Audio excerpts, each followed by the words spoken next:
On the night of June 20th, 1791, the most powerful man in France quietly slipped out of his own palace, dressed as an ordinary citizen. There were no royal trumpets, no guards marching beside him, no cheering crowds waiting outside the gates. The King of France, the man millions believed had been chosen by God to rule, walked through the dark streets of Paris in silence, hoping that no one would recognize his face. Every shadow seemed threatening. Every passing carriage felt like a potential witness. Every distant footstep sounded louder than it should have. If even one person realized who he was, the escape would be over before it had truly begun. Inside the palace, the corridors that had once echoed with ceremonies and royal celebrations had become strangely quiet. Candles flickered against marble walls while servants whispered instructions they barely dared to repeat aloud. Members of the royal family moved separately through different exits, avoiding attention, pretending to be strangers. No one spoke more than necessary. They all understood the danger. By sunrise, they would either be hundreds of miles closer to freedom or prisoners of their own people. It is one of history's greatest ironies that the King of France was no longer trying to escape a foreign enemy. He was trying to escape France itself. Just 2 years earlier, such an idea would have sounded absurd. Louis XVI ruled one of Europe's most powerful kingdoms. His family occupied the magnificent Palace of Versailles, surrounded by endless gardens, glittering halls, priceless works of art, and a court that represented the very image of royal luxury. Foreign ambassadors bowed before him. Noble families competed for his favor. Every law carried his seal. Every soldier swore loyalty to his crown. For generations, the French monarchy had appeared as permanent as the sun rising each morning. Then came the summer of 1789. The fall of the Bastille did far more than destroy a medieval fortress. It shattered something far more valuable to the monarchy, the belief that royal authority could never be challenged. Almost overnight, the balance of power inside France began to change. The National Assembly claimed increasing authority over the kingdom. New laws limited the king's power. Revolutionary newspapers criticized decisions that would once have been unquestionable. Crowds filled the streets discussing politics as openly as merchants discussed prices in the marketplace. The old world was disappearing one decision at a time. At first, Louis XVI believed the unrest would eventually calm down. Like many monarchs before him, he assumed the anger would fade once people returned to their daily lives. But every attempt to restore stability seemed only to encourage greater demands. The revolution had developed a momentum of its own, and even the king could no longer predict where it was heading. Eventually, the royal family was forced to leave Versailles. The palace that had symbolized absolute monarchy for more than a century was no longer safe. Instead, Louis XVI, Queen Marie Antoinette, their children, and a small household were moved to the Tuileries Palace in Paris. Officially, they remained the rulers of France. In reality, they lived under constant watch. The palace was guarded day and night by soldiers loyal not only to the king, but increasingly to the revolution itself. Every visitor was observed. Every message was scrutinized. Every movement attracted attention. Crowds frequently gathered outside the palace, shouting political slogans or demanding reforms. Newspapers reported almost everything the royal family did. They could no longer travel freely. They could no longer make important political decisions without approval. Even private conversations carried the fear that someone, somewhere, might be listening. For Louis XVI, the transformation was almost impossible to accept. He had been raised to believe that kings ruled because God had placed them upon the throne. Now politicians debated his decisions. Journalists criticized his judgment. Ordinary citizens questioned his authority in public squares. The distance between king and people had almost disappeared, and with it disappeared the unquestioned respect that had protected French monarchs for centuries. But while Paris watched the king's every public appearance, another story unfolded behind the palace walls. The royal family had begun planning an escape. It was not an impulsive decision born from panic.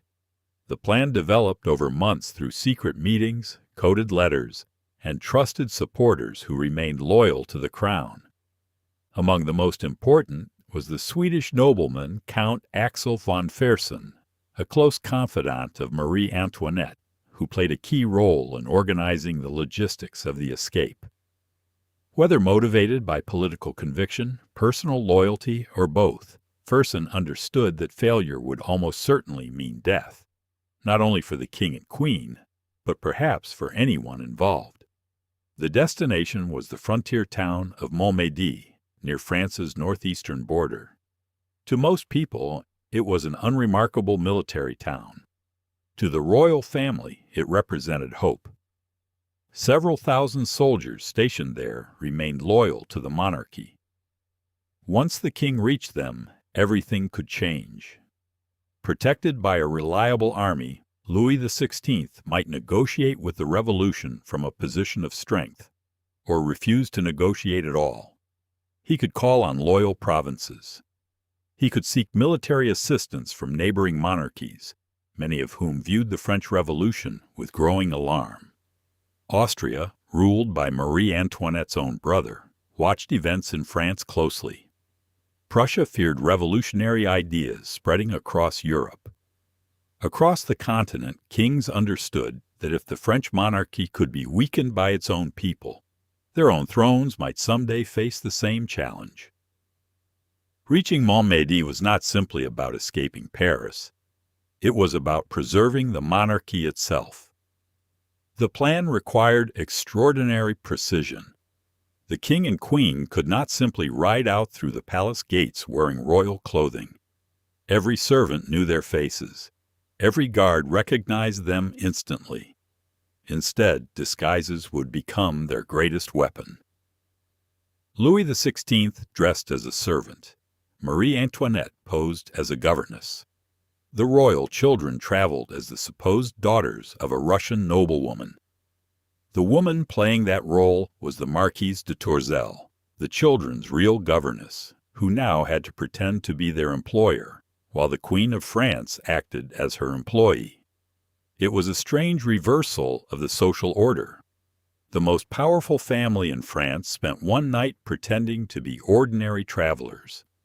The irony would have been almost amusing, had the consequences of failure not been so terrifying. Every member of the group received detailed instructions. They would leave separately to avoid attracting attention.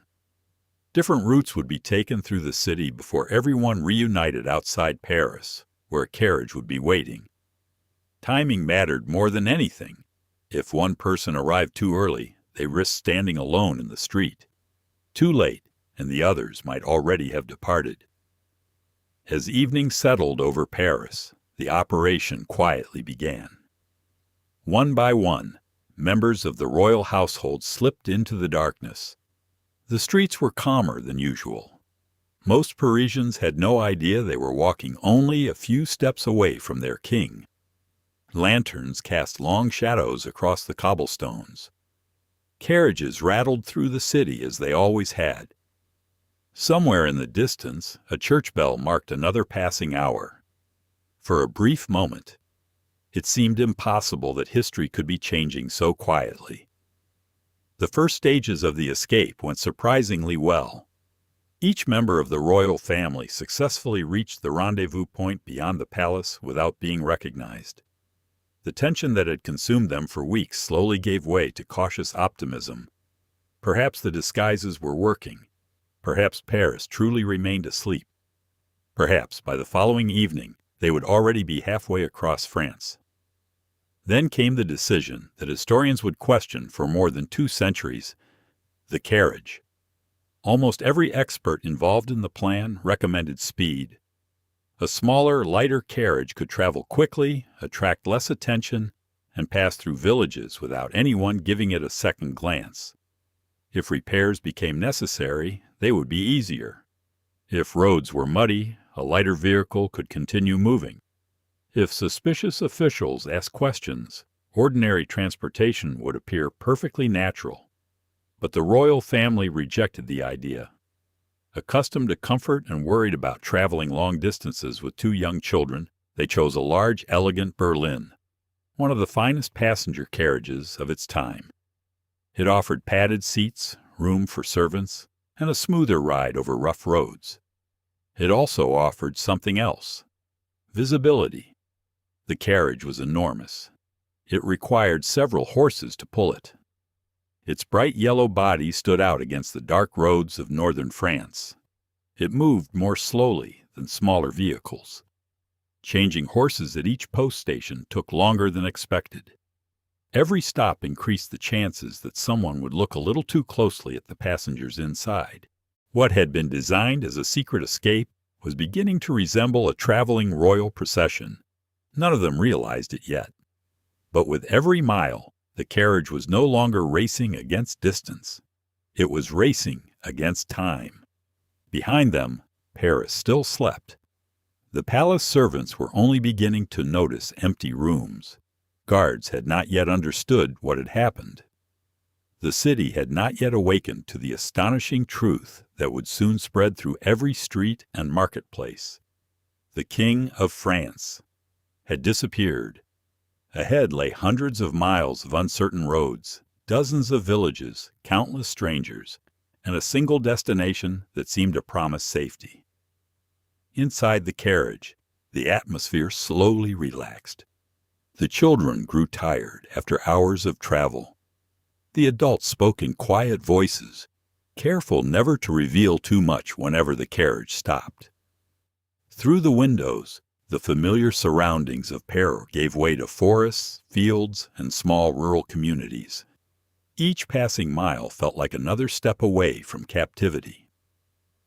For the first time in months, Louis XVI may have allowed himself to imagine that the worst was over. He looked behind him and saw only darkness. He looked ahead and saw freedom.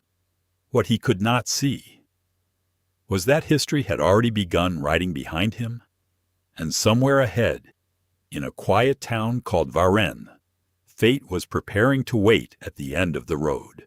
When the first light of dawn spread across the French countryside, the royal carriage was already miles away from Paris. The street, the capital, still knew nothing. Shopkeepers were opening their businesses as they always had. Bakers prepared the day's bread. Market stalls slowly filled with customers.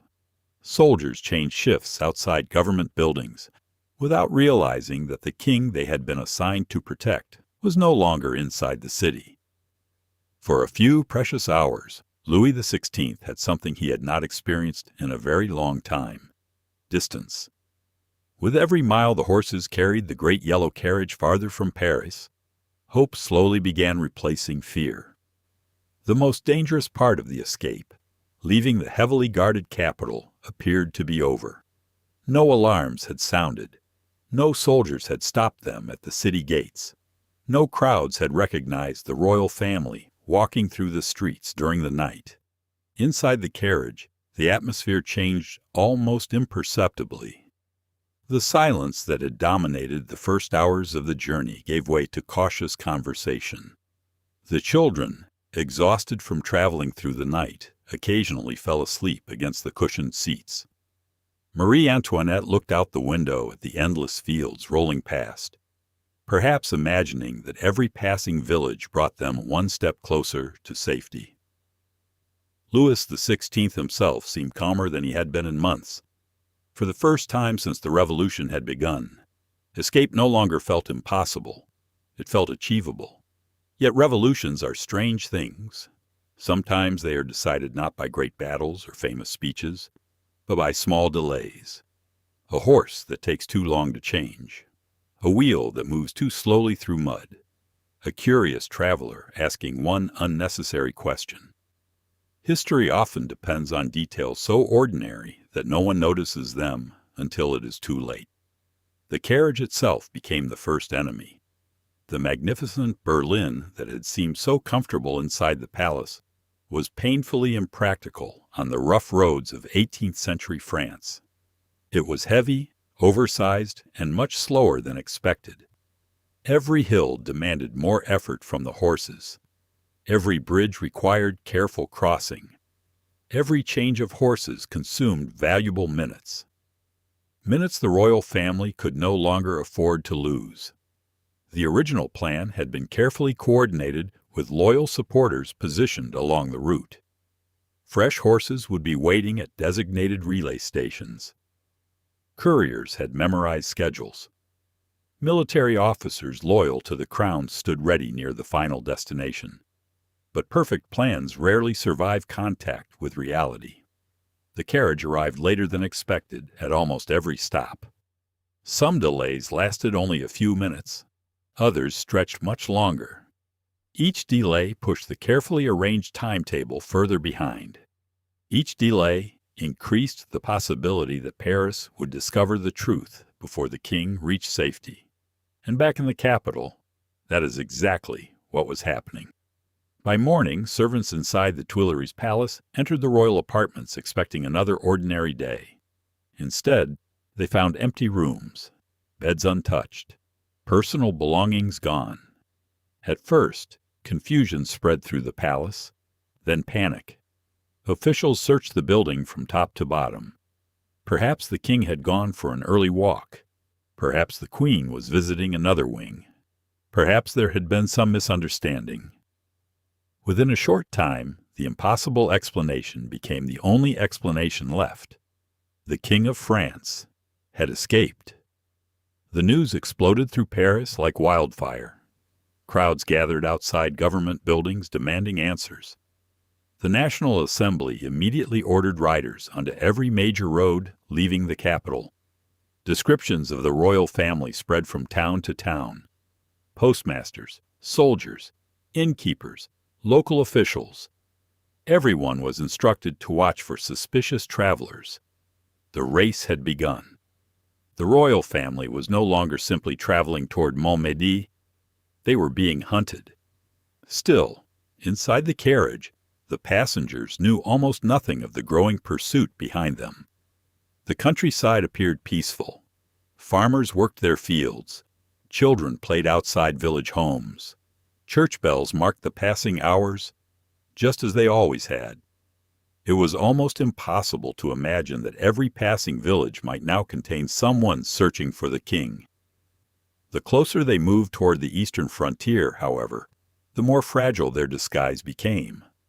Unlike Paris, where crowds were enormous and strangers blended together, rural villages were different. Everyone knew everyone. A new face attracted attention. A luxurious carriage attracted even more. People watched from doorways as the unusual travelers passed through. Some waved politely, others simply stared. Most thought nothing of it, but not everyone. As evening approached on June 21st, the carriage reached the town of Saint-Menehould. It looked like dozens of other provincial towns scattered across France. Narrow streets, stone buildings, a small marketplace.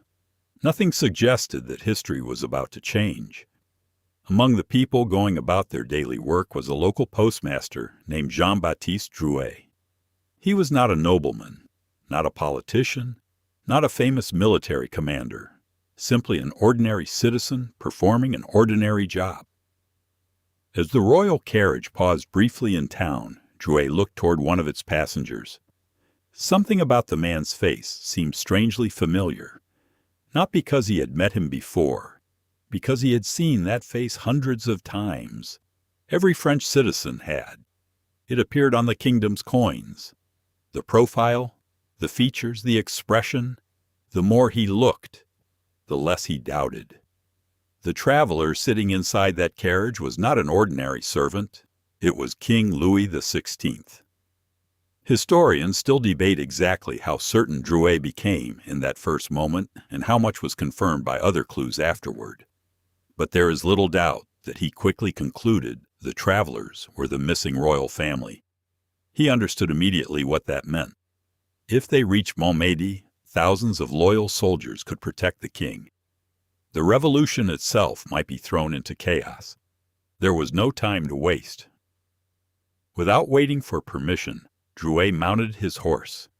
The carriage had already left the town. He urged the animal forward at full speed. The race that followed would become one of the most extraordinary pursuits in European history. The king traveled in a massive carriage weighed down by passengers and luggage. Drouet rode a single horse. Across country roads, through villages, and over narrow bridges, he pushed relentlessly ahead, taking shortcuts wherever possible. Dust rose behind him. The evening sky slowly darkened. Every minute mattered. If he arrived too late, the king would escape. As the royal carriage continued toward its destination, no one inside suspected that a single rider was closing the distance. The adults spoke quietly. The children rested. Outside, the roads became increasingly deserted. Perhaps Louis XVI believed fortune had finally begun favoring him. After all, they had already traveled farther than many people thought possible. The frontier was getting closer. Freedom seemed almost within reach. Then, far ahead, another small town appeared, Varennes en Argonne. To most travelers, it was little more than a quiet stop along the road. A few hundred homes, a church, a bridge crossing the Erie River. Nothing remarkable, yet history often hides inside places no one expects. While the royal carriage slowly approached the town, Drouet had already arrived. Breathless from the ride, he immediately warned local authorities. Some hesitated. Could the King of France truly be traveling disguised as a servant? Others understood the urgency. There was no time for debate. If the carriage crossed the bridge, it might never be stopped again. Within minutes, the peaceful town transformed into an improvised checkpoint. The bridge became the key. Heavy wagons were pulled into the road. Local guards armed themselves. Citizens gathered despite having little idea what was happening. Lanterns illuminated the narrow street leading toward the crossing. Everyone waited. Then, the sound of horses echoed through the darkness. The great yellow carriage slowly rolled into Varennes. It stopped before the bridge. The road ahead was blocked. For the first time since leaving Paris, the royal family realized something was terribly wrong. Louis XVI leaned forward, trying to understand why strangers surrounded the carriage. Voices grew louder outside. Questions came from every direction. Who were these travelers? Where were they going? Why did their faces seem so familiar? The tension became unbearable. No one drew a weapon. No one shouted an order to attack. Instead, everyone waited for someone else to speak first. The king attempted to maintain his disguise. He insisted they were ordinary travelers, that there had been some misunderstanding, that the road should be cleared. But by then, too many people had begun looking closely. Too many faces recognized the man sitting inside. Too many whispers spread through the crowd. It's him. It's the king. The king is trying to flee. The disguise that had protected him for hundreds of miles collapsed in a matter of moments. Inside the carriage, silence returned. Not the silence of hope, the silence of realization. Louis XVI understood what had happened. He had escaped Paris. He had crossed half of France. He had come within reach of the loyal army waiting at Montmédy. And now, everything depended on the judgment of a handful of ordinary citizens in a town most Europeans had never heard of. The King of France was no longer deciding his own future. His future rested in the hands of the very people he had spent his entire life ruling. For a few long moments, no one moved. The horses stood quietly beneath the dim light of oil lanterns. Their breathing was the only sound that seemed to exist. The carriage, which only minutes before had represented hope, now stood motionless in the middle of the narrow street. Around it, the people of Varennes stared in complete disbelief. Inside that carriage sat the King of France, not on a throne, not surrounded by royal guards, not inside one of Europe's most magnificent palaces, but trapped. The silence was almost unbearable. Louis XVI understood that one wrong word could change everything. He still tried to remain calm, insisting that the travelers had been delayed and that there had been a misunderstanding. He expected that once people recognized him, they would remember who he was. After all, for generations, French kings had ruled by what was believed to be divine right. Entire armies obeyed their commands. Nobles bowed before them. Judges enforced their laws. Surely a handful of villagers would not dare stop their own king. But this was no longer the France he had grown up in. Something had changed over the previous 2 years. The authority that had once seemed unquestionable had begun to disappear, replaced by something far more unpredictable. Public opinion. The men standing before the carriage did not see the king as God's chosen ruler. They saw him as a man attempting to abandon his own country. One by one, local officials arrived. Lanterns illuminated the passengers' faces. Questions were asked. Documents were examined. The atmosphere grew heavier with every passing minute.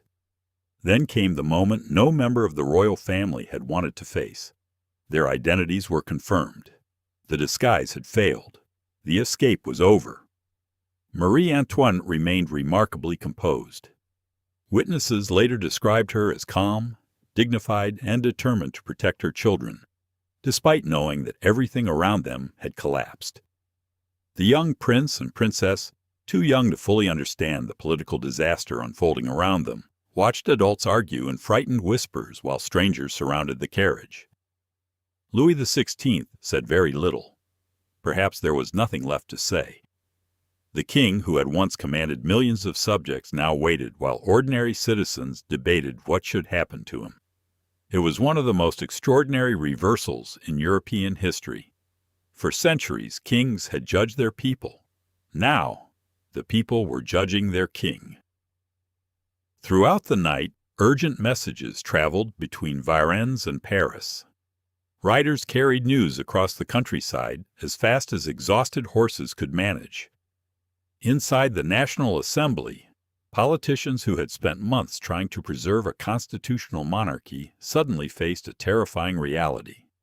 The king had tried to escape, not to take a vacation, not to negotiate, not to seek temporary safety. He had been heading toward an army loyal to the crown. If he had reached Montmedy, thousands of royal soldiers could have protected him. Foreign monarchies sympathetic to the French crown might have intervened. Civil war could have erupted across France. The revolution itself might have faced its greatest challenge. The implications were impossible to ignore. Louis XVI had not merely left Paris. He had abandoned the revolution. When orders finally arrived from the National Assembly, they were simple. The royal family would return to Paris immediately, not as rulers, as prisoners. The journey back began under a sky that seemed far darker than the one beneath which they had fled only 2 nights earlier. The same roads that had carried hope now carried defeat. The same carriage that had symbolized freedom now felt like a moving prison. Soldiers rode alongside it from every direction. There would be no second escape. As news spread from village to village, crowds gathered along the roads simply to watch the procession pass. Some climbed onto fences. Others stood silently beside fields. Entire families waited for hours just to catch a glimpse of the carriage. No one cheered. No one celebrated. Something far more unsettling filled the air. Silence. Many eyewitnesses later recalled how strangely quiet the journey became. People removed their hats. Some stared with folded arms. Others turned away without speaking. It was not the silence of respect.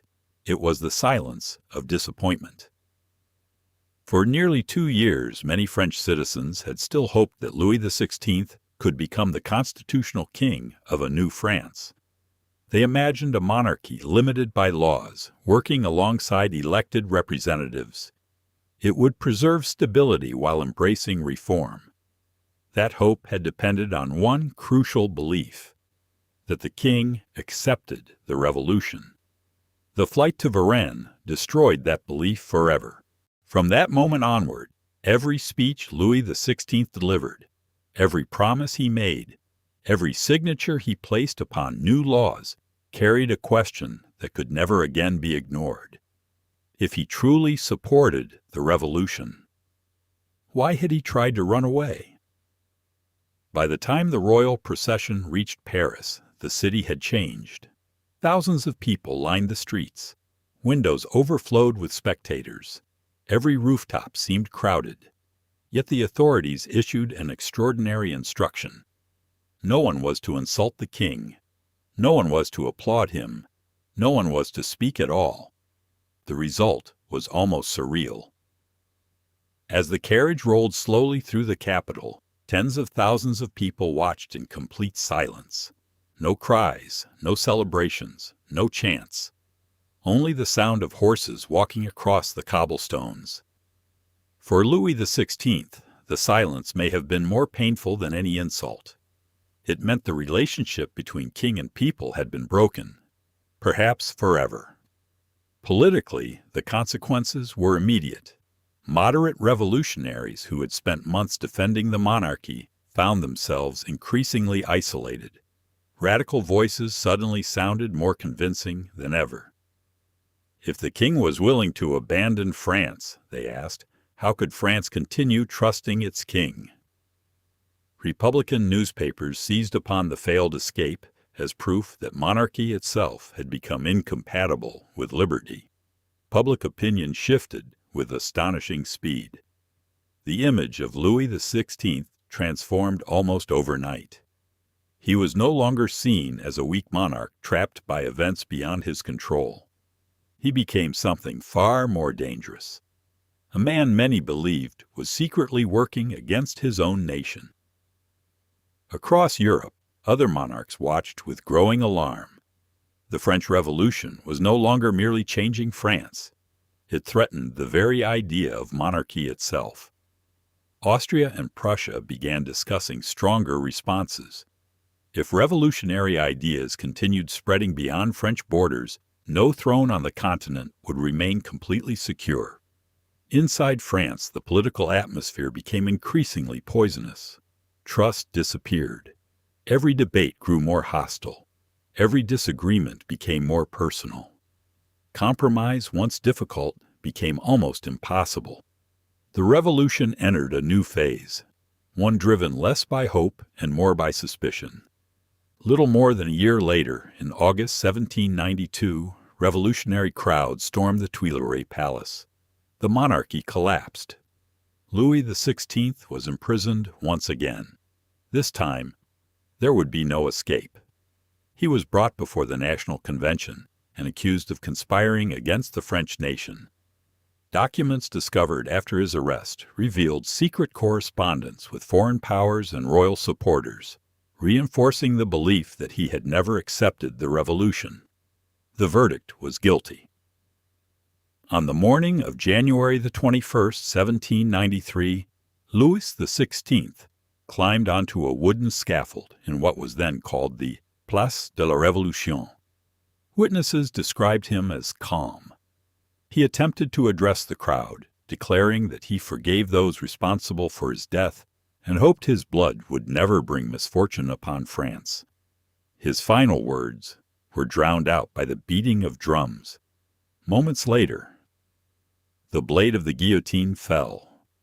The monarchy that had ruled France for centuries ended with a single stroke of steel. Looking back, historians often ask a fascinating question. What if Louis XVI had reached Montmédy? What if the carriage had been smaller? What if the horses had moved faster? What if Jean-Baptiste Drouet had never looked closely at the travelers? History rarely changes because of one dramatic event alone. Sometimes, it changes because someone recognizes a familiar face, because a carriage is too heavy, because a road takes a few minutes longer than expected. The flight to Varennes lasted barely 2 days, yet in those 2 days, the future of France changed forever. The king believed he was escaping captivity. Instead, he escaped the last remaining trust his people still had in him.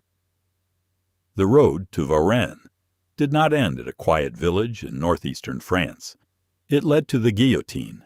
It led to the fall of the monarchy.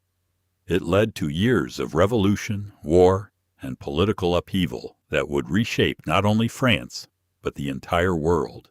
And perhaps the greatest irony of all is this. Louis XVI fled Paris, hoping to save his crown. But the moment his carriage stopped in Varennes, his fate had already outrun him. The king had failed to escape. The revolution had survived. But France was about to discover a terrifying truth. Bringing down a king would be much easier than deciding what should replace him.